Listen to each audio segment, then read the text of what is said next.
On va voir dans cette vidéo comment insérer des mini-graphiques ou bien aussi des graphiques Sparkline.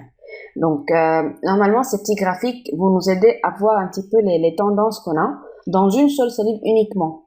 Non, ce ne sont pas des graphes normaux comme ceux-là qu'on avait fait avant, mais ce sont des petits graphes insérés dans des cellules et qui vont nous aider à voir rapidement une tendance de certaines données. Par exemple, là, je suis venue ajouter quelques colonnes en plus par rapport à notre fichier de la leçon d'avant. Et puis, si je veux insérer un graphique Sparkline, je clique à l'endroit où je désire avoir le graphique Sparkline et je vais dans l'onglet Insertion. Et voilà, ici, il y a 3 boutons pour les graphiques Sparkline. Il y a 3 types, soit un type courbe, soit un type histogramme, soit un type histogramme aussi, mais avec les pertes en rouge ou bien les valeurs négatives en rouge. Je vais commencer par le premier type qui est le type courbe. On me demande de sélectionner la plage de données.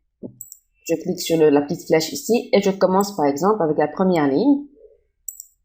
Et puis là, on me demande de sélectionner l'emplacement des graphiques Sparkline. Donc, vu que j'ai déjà sélectionné avant, ou bien j'ai déjà mis le curseur sur la cellule H5, il l'a pris par défaut. Au cas où on veut changer, on peut venir cliquer sur la flèche ici et sélectionner l'endroit où on souhaite avoir notre graphique Sparkline.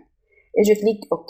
Donc voilà notre graphique qui a été mis dans la cellule H5 comme convenu. Et je peux cliquer sur le petit carré ici pour avoir le tout. Donc chaque graphique Sparkline va être relatif à la ligne donc de données qui est juste à sa gauche. Maintenant, une fois on a créé ces graphiques, automatiquement il y aura l'onglet création qui va apparaître en haut. Et vous voyez par exemple ici qu'on peut venir sélectionner d'avoir uniquement le point bas qui apparaît, ou bien aussi uniquement le point haut, ou bien les points négatifs seulement, ou bien le premier point et le dernier point, ou bien aussi on peut venir demander d'avoir toutes les marques en même temps. Ici, on peut venir changer le style, donc comme n'importe quel graphe, par exemple, je choisis un style. Et puis ici, je peux venir changer la couleur de marque. Par exemple, pour le point haut, je veux une couleur verte. Et pour le point bas, je veux une couleur rouge, par exemple. En bas, par exemple, prenons couleur rouge. Et pareil pour la couleur du graphique Sparkline, je peux venir moi-même sélectionner ou bien choisir la couleur que je veux, par exemple le mauve, etc. Donc c'est soit on change ici le style donc personnalisé, ou bien on choisit déjà un style préfet sur Excel. Maintenant, si je veux insérer un autre type de graphique Sparkline, donc je vais prendre le second type, je vais cliquer ici, insertion. Je choisis un histogramme, je sélectionne la plage données, voilà la première ligne, et puis là c'est bon pour la plage d'emplacement, et je clique OK, voilà le style d'histogramme. Pareil, je peux venir appliquer le tout sur toutes les lignes, et ici aussi je peux aller choisir le style voulu, je peux aller demander uniquement de mettre dans une autre couleur le point bas, le premier point et le dernier point aussi, donc ce sont des choix à faire. Et pareil, je peux venir changer ici la couleur de marque et la couleur du graphique Sparkline. Je vais essayer le troisième type, donc insertion, conclusion et perte. Je sélectionne les données, OK, et puis j'applique le tout sur toutes les cellules. Donc là, vous voyez qu'automatiquement, il va venir me mettre les valeurs négatives. Donc là, j'ai une valeur négative et là. Donc là où j'ai des valeurs négatives, vous voyez bien que c'est indiqué en rouge dans mon graphique Sparkline. Une chose, lorsque je sélectionne, lorsque je mets le curseur dans une des colonnes des graphiques Sparkline, automatiquement il y a tous les graphes qui se sélectionnent. Donc pour avoir une sélection qui est dissociée, je peux aller dans l'onglet création et cliquer sur dissocier. Automatiquement maintenant, j'aurai le premier graphique, le mini graphique Sparkline en premier qui sera dissocié des autres.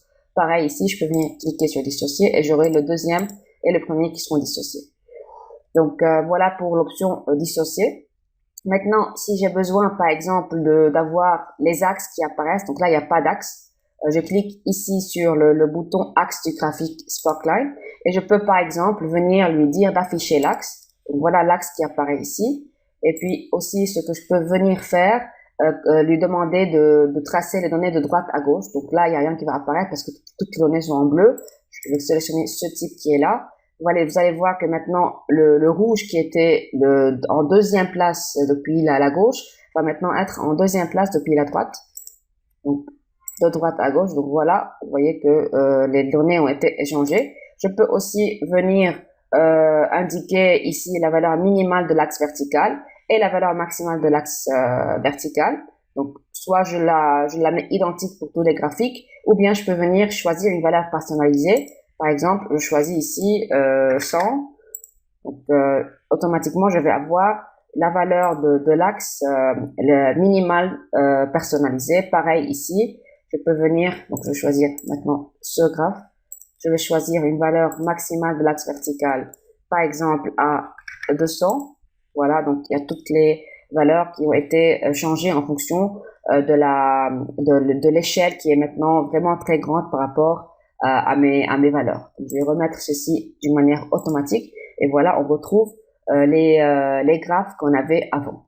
Maintenant, si j'ai besoin de modifier les données de mes graphiques Sparkline, je peux aller choisir le bouton qui est là, donc modifier les données. Et puis je me retrouve avec la fenêtre de l'origine où je peux venir changer les données sélectionnées pour mes graphiques Sparkline. Et évidemment, si on a besoin de changer les données juste d'un seul graphique et non pas de tous les graphiques, donc vous voyez là que la sélection elle était faite pour tous les graphiques Sparkline, je peux tout simplement, donc je vais sortir de là, je peux aller dans modifier les données et modifier les données d'un seul graphique Sparkline et là vous allez voir que la sélection elle va se faire uniquement pour le graphique donc sélectionné ici, donc là où j'avais mis le curseur avant. Maintenant, si on a besoin d'annuler un graphique Sparkline, on peut pas le faire tout simplement en cliquant sur la touche Delete ou bien sur la touche supprimer du clavier. Ce qu'on doit faire, c'est on sélectionne le graphique à supprimer, on va dans l'onglet création et on clique supprimer. Donc voilà, on peut pas le faire avec la touche du clavier. Donc voilà en gros pour la création des mini graphiques Sparkline avec Excel.